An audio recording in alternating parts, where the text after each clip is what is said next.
Hello, folks. This is Steve AB4L. Well, time's almost running out on Labor Day. I hope you had a nice long weekend. Let's celebrate the future of labor. That is to say, jobs, presumably. People who work. Now, this is, I have a strange mind. And remember, I'm not promoting anything and I'm not recommending anything. I'm just looking at, /.org. News for Nerds, right there at the top. Right there at the top. Something I talk about a whole bunch, but it's Labor Day. So let's think about future work. Wanted, according to Financial Times. That's it's like Bloomberg, but in the UK. They would probably say, no, Bloomberg is like us, not the other way around. Wanted, skilled workers to combat the rise in cybercrime. Of course, they do that just to prove that it really was from them. As a growing number of hackers target companies, organizations, and industries with debilitating attacks, more skilled cybersecurity workers are urgently needed to combat the threat from, and then there's a report of some organization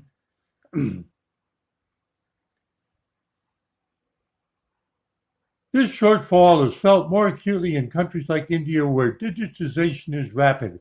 But even in the US, only 69% of cyber roles are filled. We keep hearing about there are a lot of jobs advertised and going unfilled. One of the reasons is the jobs that are advertised, there aren't people who can qualify.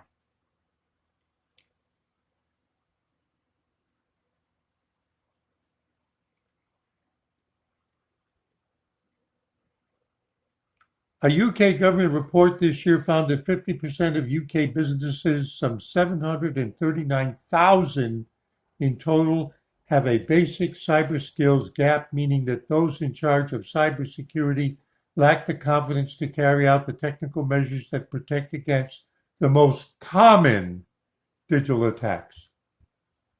Now, I used to work with that internationally operating IT company, and I supported an early product that at that time, supported 1/3 of the commercial websites of the world. That's right. 1/3 of the commercial websites of the world in the early 2000s and mid-2000s were running on our software product. So since I was supporting it, I dealt with the IT people. And folks, the truth is, things are so complex. I'm talking about 2009, not 2023. Things are so complex that people can't learn everything you need to know in one hit. It's worse now.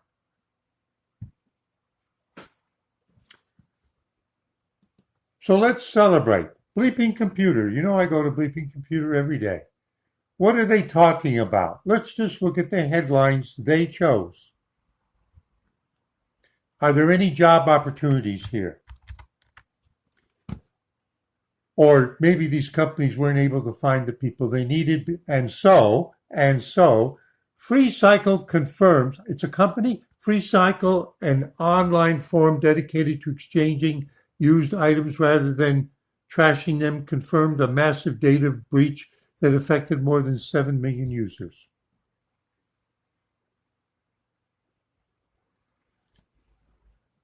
Insurers fined $3 million for exposing data of 650,000 clients for 2 years.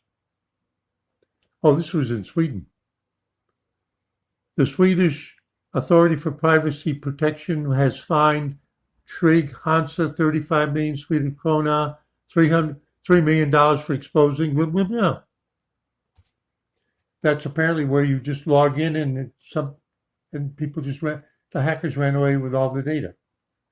German financial agency site disrupted by distributed denial of service attack on Friday. The German Federal Financial Supervisory Authority, BaFin, announced today that an ongoing distributed DOS denial of service attack has been impacting its website since Wednesday. You mean they don't have a fallover plan to go to somebody who can protect them? There are. Oh, you know what it is? Everybody believes it'll happen to someone else. There's just so many of us in the world, they'll never get around to all of us. No, it's automated now. Hackers exploit MinIO storage system to breach corporate networks. Hackers are exploiting two recent MinIO vulnerabilities, whatever that, to breach object storage systems. That's object storage systems? You mean cloud stuff? And access private information, execute arbitrary code, and potentially take over servers. I worked on a security flaw where it would only take somebody sitting at home 10 seconds to take over a server running our product. 10 seconds. All they had to do was bring up the front web page and then know something to do. Type in. Okta. Hackers target IT help desks to gain super administrative disabled identity and access management company. So when you go to the bank, do they actually have a system for finding out if it's your password and your cookie or anything, or do they actually contract with a third party that intercepts that and checks me out first and then passes my connection to them? That's kind of what they're talking about. Do you think things like that happen? Remember a month ago, whatever, I said, why would you buy a network attached storage device and use their thing to, it's sitting on a table over there, but to access it, you have to contact somebody at Microsoft? Their servers, what if they go down? Why don't you just directly connect to it? Oh, when they went down, they said, here's how you do it directly on your own little network. So you can talk to your storage that's sitting on a table over there directly instead of going through. You see how the big web is? Identity and access management company Okta released a warning about social engineering attacks targeting IT service desk agents. So I work for a bank, and they have somebody who needs to understand about what's happening because it's not right, and they need to get a hold of somebody in their IT department. And these people, if you're using this product in order to do that, function like within Walmart or within Bank of America or within, that they have a way of worming their way in and taking over right from the inside of the people. Do you get the picture? How many did I just do? 5? These are the top stories at this moment on Labor Day. To get to the, did I count that right? 1, 2, 3, 4, 5. What's the 6th item? New features in a new release of Windows 11. And what's after that? Is it more about new Windows 11 stuff? University of Sydney data breach. Ah! It's a data breach. University of Sydney data breach impacts recent applicants. Announced it suffered a data breach through third-party service provider. What's a third-party service? I just explained a third-party service provider in the last one. Somebody who's not on premises and gives you a specialized performance, and they're integrated in, and it's because the web is so fast that they can be on the other side of the world and take care of certain functions behind the scenes so that you don't have to be bothered with it, so you don't have to have people who know how to do it. Microsoft reminds users Windows will soon disable insecure TLS.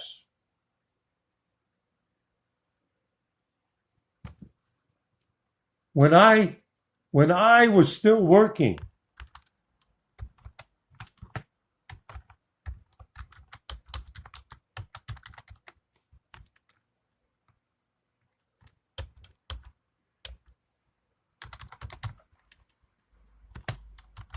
TLS supersedes what? Oh, did I mention, don't they have a fallover for somebody who can shield them from these distributed denial of service? You mean that people don't understand about doing that? Who would be doing that for them? Would it be somebody like Cloudflare? Yeah, Cloudflare. That's their main business. Cloudflare. But why use TLS 1.3? TLS 1.3 improves over previous versions of TLS SSL protocol. So back when it first began, it was called SSL. But SSL was the beginning try at it, and then it got superseded by TLS. I remember there was a big hassle to switch over. People didn't understand certificates and all that stuff, private keys and public keys and all that. And what's the point of these new ones? Because every time they come with another way of doing the encrypted handshake and message passaging and all that kind of stuff, the hackers find a way to break into it, intercept it, stand and be man in the middle. So as they go through these successive versions, they get stronger at keeping the bad guys out. And if I just go to Cloudflare main page, security, reliability, and speed everywhere. Powered by intelligent global network, security from the network that blocks 100 billion threats daily, distributed denial of service attacks, and also people who are trying to access your network that shouldn't be doing it. And they know they're not good guys, so they block them. Serverless applications that take full advantage of our network. Oh, you mean you can run some of that cloud stuff on their computers and kill two birds with one stone? I'm not advertising for them. What's the point? If all of this is over your head, do you think a recent college graduate actually understands this stuff? The companies are not hiring college graduates preferentially. What they're doing is they're hiring people who have demonstrated that they've studied in one way or another and actually know how this stuff works, especially the stuff that they happen to need for the jobs, whether you're even finished high school. They're so desperate. I've even in the past showed you some cases where they've hired as so to speak, advisory junior high guys that had like enough IQ that they were kind of like ready to go to college or finish college by the time they were 14 or 15 years old. Yeah, there are people like that. One of them became a very famous hacker, and now he's what's called a white hat. Excuse me for rambling around on this Labor Day. Boy, do you think I could do it if I wanted to go back to work? Do you think I'd go work? Now, one of the things about the big box store locally, now I'm old. I am old. I'm retired. This is Labor Day. Sometimes I've thought about, could I work at the big box store? And I see people in there that look like they're not even quite as old as I am, and they're in a wheelchair, and they're working there. I mean it. And I would say, bless the big box store that they're able to help people who are retired but don't have enough savings and Social Security or whatever, and that they need to still work, and they are able to find a job there, full or part-time. I've spoken to some of them, just to be sure I was seeing what I was seeing. But would I do that, or would I try to get one of these jobs? Do you think they would let me in as old as I am? What do you think? Steve AB4, y'all, just celebrating this Labor Day, saying see you in 73.